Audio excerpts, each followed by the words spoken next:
Hey, today we are going to talk about Warrior Princess Assassin by Brigid Kemmerer. I'm really excited to talk about this one too because I am a big Brigid Kemmerer fan. Warrior Princess Assassin comes out on August 12th. I have read nearly every book Brigid has written at this point, but this is her first adult fantasy. And to say I was so excited when that got announced is an understatement. Warrior Princess Assassin is of course about a warrior, a princess, and an assassin. Our warrior is named Kai. He is the king of Incendor. I think that's how you pronounce it. The land is called Incendor. He himself has fire magic. The princess is Jory or Marjorana or something. She's got a long name, but they call her Jory. She lives in the neighboring kingdom and she is the princess, and her brother is the crown prince, so he will be king someday. And then the assassin is Asher, who's childhood best friends with Jory, our princess. His mother was Jory's mother's handmaiden, favorite handmaiden. Some horrible things go down, you find out in the book, and Asher is forced to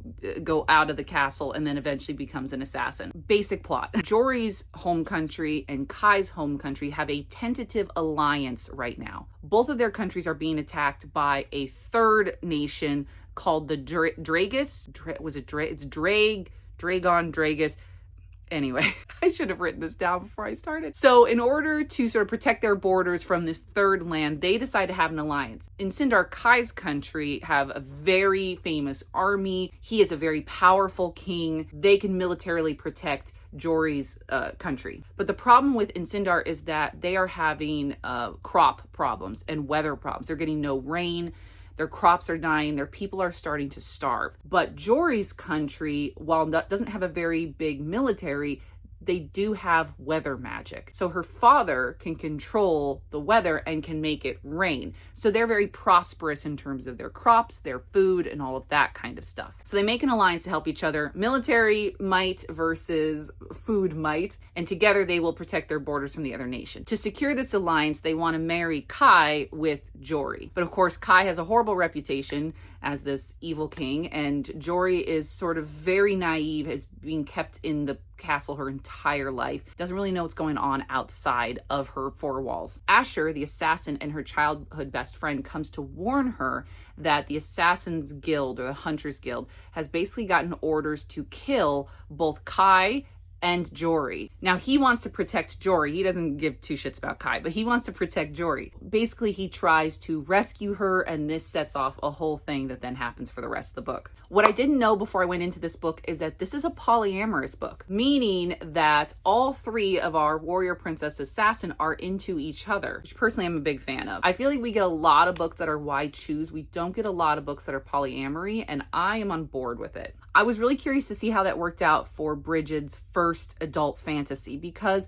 that's a big jump from writing YA to polyamory. Pros of this book, it's an excellent story. I love Brigid's writing. I'm a huge fan of all of her young adult books. You can't see them, but this entire bottom shelf down here is all Brigid Kemmerer. Forging Silver into Stars is my favorite of her books. There's just some writers that the way they write and then the way your brain translates it, you can see everything in such detail, and that's what I love about her writing for my brain. I also love that she does not do the stereotypical good guy, bad guy, we are working in absolutes. Everything is a gray area. You may think this person over here is really bad, and then you get POVs from that person, you're like, oh no, I get why they're doing that. I think the type of characters she writes can be very flawed, and they have to grow up and learn, and sometimes they don't learn, and that's what I think she does with this as well. You have three people who all mean very well, but because of past trauma or past things they've had, they are not perfect. Jory especially is incredibly naive about how the world works,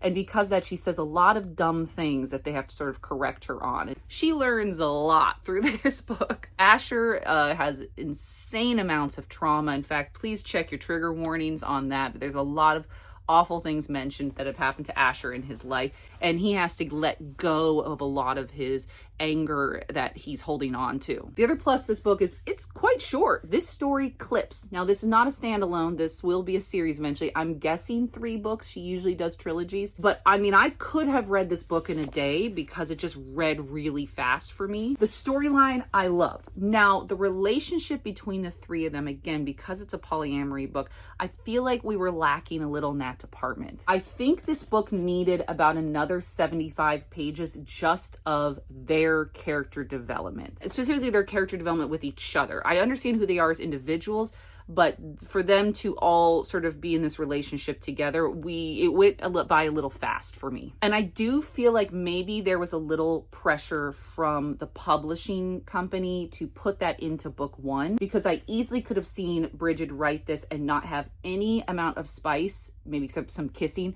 until book 2. And I do actually think it would have been a little better that way. It would have made more sense for me. I understand, like you say, you're writing an adult fantasy. Everyone expects a certain thing from an adult fantasy. They go and pick it up, and then there's no adult themes in the first book in terms of spiciness, and people are like, what the hell? I get it from a marketing perspective. I understand it. I do think then instead this book should have just been a little bit longer. With Kai and Jory, we only get 2 scenes of just them together before suddenly they're thrown into all of this stuff and they're never alone again after that. Jory and Asher as well have all this backstory about when they were children, but we don't really see it, and I think maybe we needed some flashback scenes to show that relationship from when they were younger. That's my only negative about the book. But the spice scene that we do have is very well written, and I am really excited for book 2. I gave Warrior Princess Assassin 5 stars. It's a soft 5 stars. There are definitely still some issues with the book that I think could have been fixed, but the storyline overall, I absolutely loved. I haven't been disappointed in Brigid for ever, actually, since I started reading her. I've never been disappointed in a single book. I do definitely recommend it. It was 5 stars. It comes out August 12th. There is a first edition hardcover in the US with sprayed edges. I know a few of the book boxes are doing it as well. Don't ask me which ones. I definitely hope you check it out. And once you finish this, if you like Brigid's writing, please go back and read the Cursebreaker series, then the Forging Silver into Stars series. Forging Silver into Stars is a sequel series to Cursebreakers, so you have to read Cursebreakers first, in my opinion. Thanks for watching.